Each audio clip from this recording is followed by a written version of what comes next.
all of the demos that we just walked through with cards, multi-row cards, and KPI cards were based on quantitative or numerical values, revenue, orders, returns, but cards can actually serve another important purpose, and that's to visualize text-based fields. So to show you how that works, let's go ahead and grab the standard card. And now instead of pulling a numerical column or measure into our fields option here, I'm going to grab a text-based field from my product table. In this case, I want the product name. I'm going to drag it in. So you'll see that it automatically populates a value, all-purpose bike stand, and it says this is the first product name. So what exactly does that mean?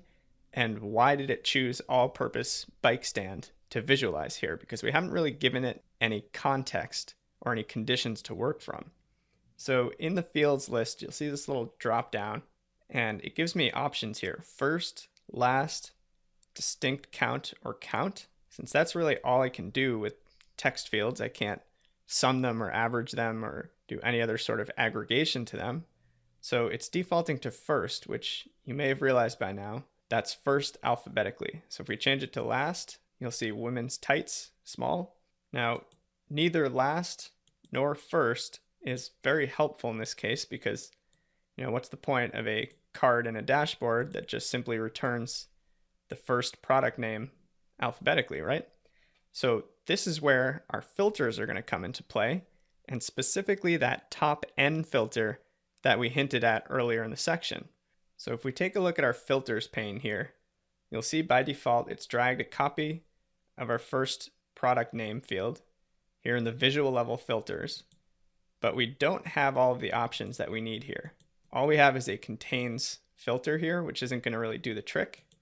So what we can do is actually grab another instance of product name and drag it underneath, and that will give us access to the additional filtering options, the advanced filtering and the top N filtering.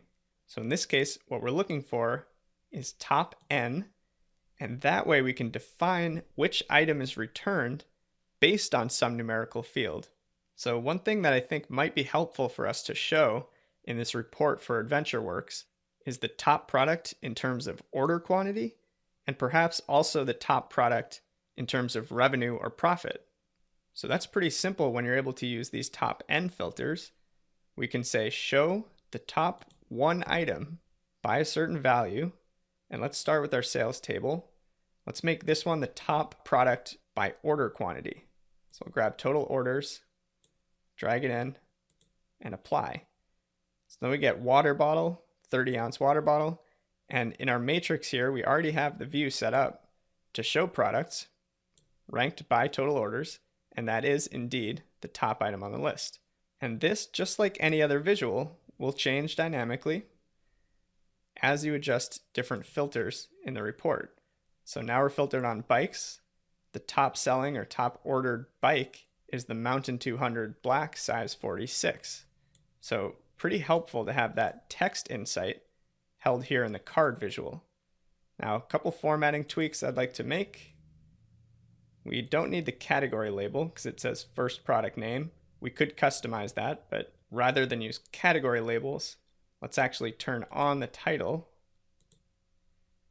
And we can give this a title like top product, and then in parentheses,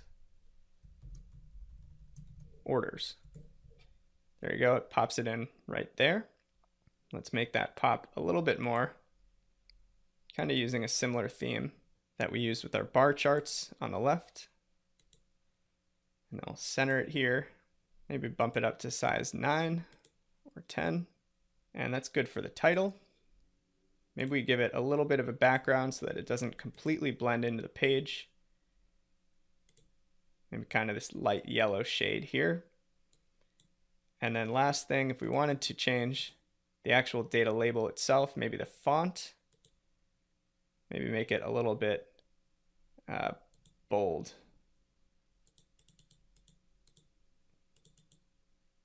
Something like that looks nice. So top product based on orders is that 30-ounce water bottle. And now let's copy that, paste another one, And all we're going to do here is, instead of filtering top one product by orders, this time why don't we show the top product by profit? Just swap it in and apply. Head into our formatting and just tweak the title so that instead of saying orders, we say profit. There we go. Top product based on orders, top product based on profit. And we can align these. Speaking of alignment, one thing I forgot to mention that can be really helpful for formatting and tweaking and polish. These charts and graphs and tables, these work just like any other object in many other tools, where you can control click to select multiple ones.